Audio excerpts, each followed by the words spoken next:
Welcome in, welcome back, welcome to Stream-of-Unconsciousness, where the subject's made up and the words don't matter. One last word after our heroes.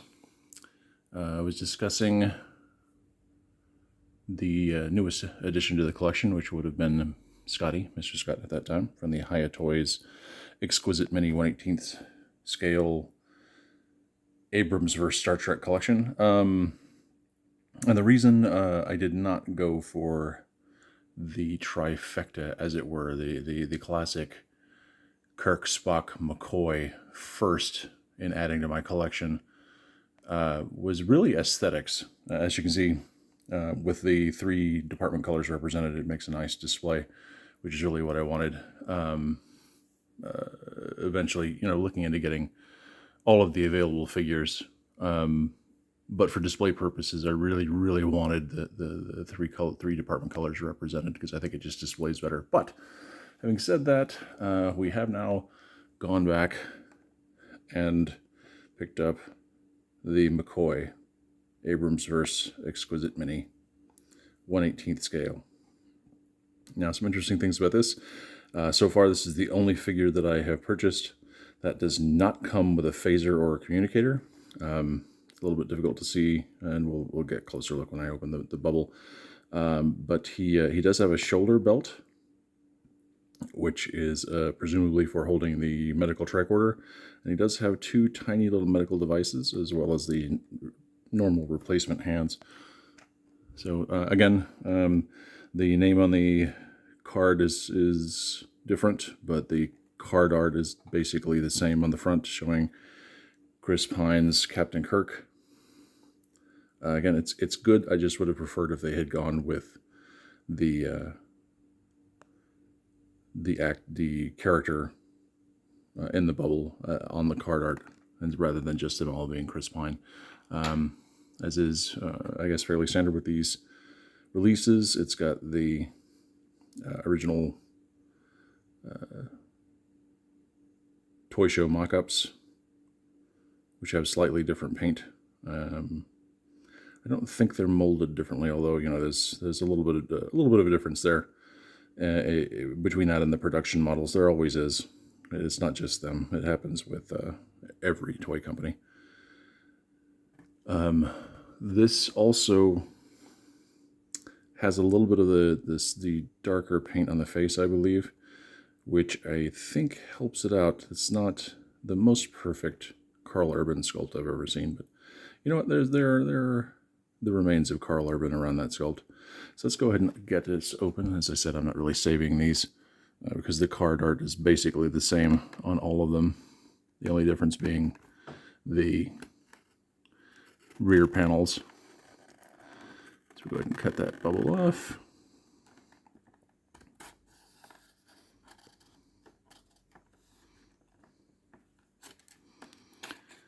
It helps have a really good, really sharp blade for this, so that you don't end up having to drag it through the plastic and then giving yourself an injury. Although, this is Dr. McCoy. This would be the guy to have an injury with, so that he can help you fix it. Remove that. Set that to one side. So here we go. Again, the classic 2-tray system that we have come to expect from these releases. The top tray with a cover over it with the figure, the accessories, and the hands, and the lower tray with the belt, the connectors, and the stand.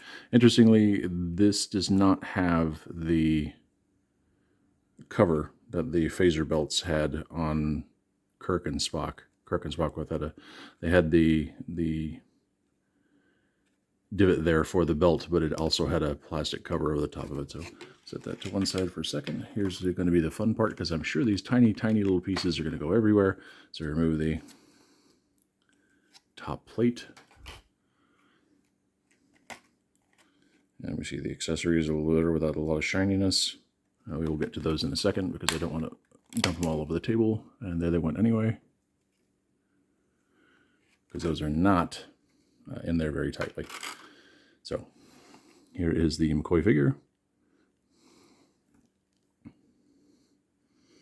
It's not, oh, Interesting. So there's a little bit of a 5 o'clock shadow going on there, which I could not see inside the bubble. It's not... It's a serviceable toy. It's not a great portrait of Karl Urban. Again, reused body parts, I'm pretty sure. Basically, I'm 99.9% certain that they're all reused body parts, with the fact that every single right knee has this outward bend on these releases. Every single one of them. So, but the same classic articulation that we've come to expect from these figures. Softer over tunic underneath some internal articulation. The head swivels and moves back and forth slightly.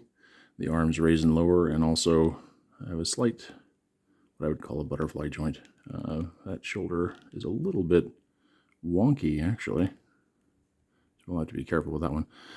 Bend and twist at the elbows.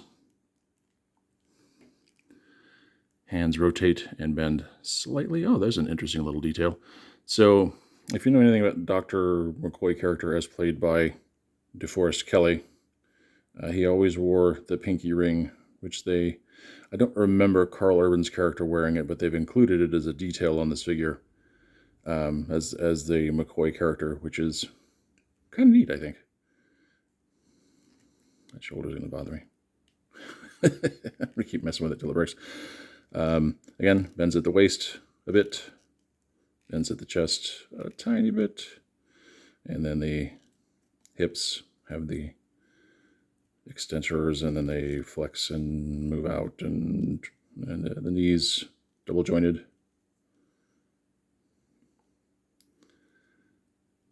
Boots twist at the top of the boot, ankle rockers. So all told, again, not a bad figure. Other than that, I think that's just a production flaw for this particular figure. There we go. That's a little better. Get the tunic aligned. I do know some other people that are also collecting these, and one of their complaints is that the tunic colors are off, especially based on the first movie. I don't mind the darker colors, especially when you look at these under lights. They tend to pop a little bit more. So if your display area is a little bit darker, yeah, they're going to come off as really, really dark. These are some really dark blues. The interesting thing is the outside of the lighting used for the video, the blues actually have a little more gray in them. They're not quite that bright. Same with the gold uniforms. Actually, in real life, come off a bit more olive, which again doesn't bother me. It wasn't like that in the movies, but it was like that in the original series. So they come off depending on the light, they come off more golden or more olive, and then this pops pretty well on the camera with the lights. But in real life, it's a deeper, slightly more muted red than is showing up here, which again, I don't mind it. I like the fact that it pops on the camera under the lights. So we're going to go ahead and look at these because they're very, very tiny and they're trying to escape me.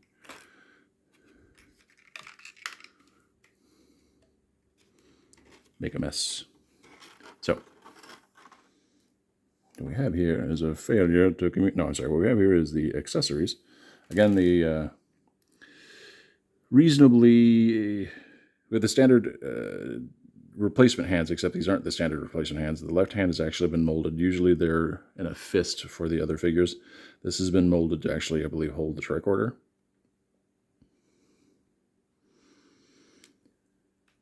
And the right hand is fist-shaped, but it's also got a void to allow him to hold his medical devices. So we'll take a look at those next. So you're going to hear is the teeny tiny medical scanners. So we do. Not a lot of detail on them, painted or otherwise. but they are very small, and they should socket reasonably well into the replacement hand, he says, as he struggles to get it into the replacement hand, which is good. That means once I get it in there, it'll stay and not be all, oh no, the wind blew, where did it go? So, sockets, oh, that was a little off camera, sorry about that. Sockets right into that fist. Yes, fits in pretty securely. The other one is slightly smaller, so I would imagine that if you have him posed with this for some little time and then replace that device, it'll probably fit a little more loosely until the plastic returns to its original size, original shape.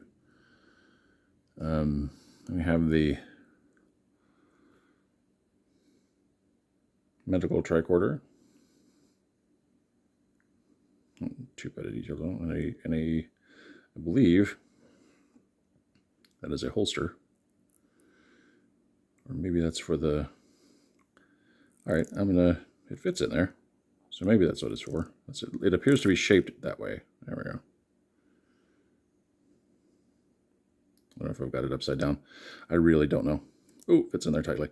So what I will say is this. The card art showing the original mock-up for that, which is not always there we go, shows the shoulder belt. It does not show where the tricorder is supposed to fit. You don't actually see it on these pictures. So it's going to be interesting figuring out where some of these accessories live. So then we have the medical bag, which I had assumed would also have a slot for the tricorder, and it does not.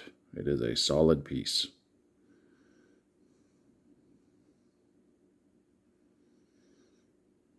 There's a couple of divots there. I wonder if that's decoration or if they had initially decided to make it a belt that you could open and close and then change their minds, which was probably not a bad decision if that was the case, because I don't think that belt would stay together very well for very long. So we'll put that over his shoulder. Try not to obscure the Delta shield. So interestingly, he does have on the free hand, like I said, the ring detail, which is not repeated on the hand that I believe is designed to hold the tricorder. So I think you could probably shove the tricorder into this hand, but it doesn't stay. It's not designed really shape-wise to hold it very well. So yeah, it wouldn't stay in there very well. It should, well, we're screwing around with hands and things. It should fit all right into that hand, and it does.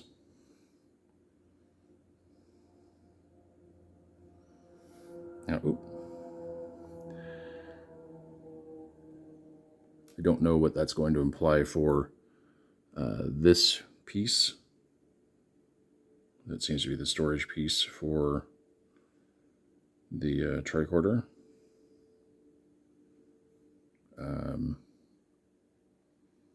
There's not really a place to attach it to his belt or his body, and it'll look kind of weird just in his hand. I don't know. It'll take some consideration. But moving on, as per quasi-usual, as per usual with these figures, they do have the stand with the attachable clips that will allow you to link the various stands with everyone else. Care and feeding, exactly the same stand. Which again, they have the holes in the bottom of their boots for the pegs. There's a peg on here. All of the pegs are left justified, and I say left justified because of the orientation of the Delta shield on the stand.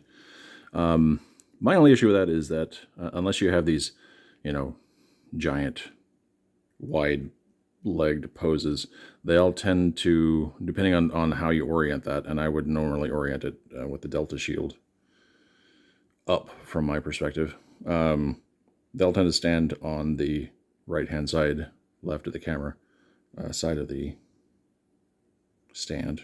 I would have preferred the peg to be closer to the center, just to center them. And I get that this would allow you to do a slightly more quasi-action-y pose, just based on where it is. But yeah, I really would have preferred the peg a little further in. So now I'm curious, or not curious, but now I'm questioning. I wanted to have the tricorder in his hand for display, but I really like that ring detail. That's pretty neat. I don't know. I'll have to make some decisions when I actually put him back on the shelf. So there you go. There you have it. The HIYA Toys Exquisite Mini, Abrams vs. Star Trek, Dr. McCoy. Fits in with the collection pretty well. Obviously, we won't have him standing in front of Spock in the final display. But yeah, not again. There's a couple of I would say minor issues and quibbles with these figures, but I'm liking them pretty well. So there you have it. As always, thanks for watching. Feel free to like, comment, subscribe, ask questions. I love the engagement. Anything you want or need to know, or just throw it out there. I generally respond reasonably quickly, unless I'm asleep. But yeah, thanks for watching, and we will see you next time.